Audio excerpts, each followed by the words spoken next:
জয় গোপাল, জয় গোপাল।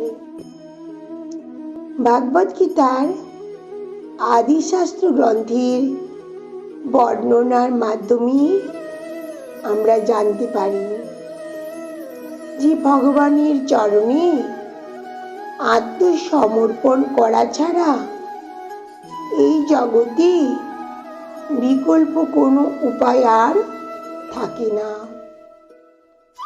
এই ব্রহ্মাণ্ডের পরিচালনায় বহু দেব দেবীরা বিভিন্ন গ্রহলোকে নিযুক্ত আছেন এবং তাদের প্রধান হলেন ব্রহ্মা, শিব, চতুষ্ষণ ও প্রজাপতিগণ।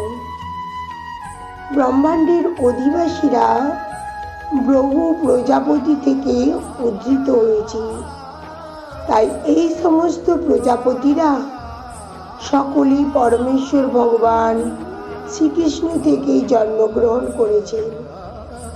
আর পরম পুরুষোত্তম ভগবান শ্রীকৃষ্ণ হলেন সমস্ত প্রজাপতিদের আদি স্বরূপ। রাধে রাধে, রাধে।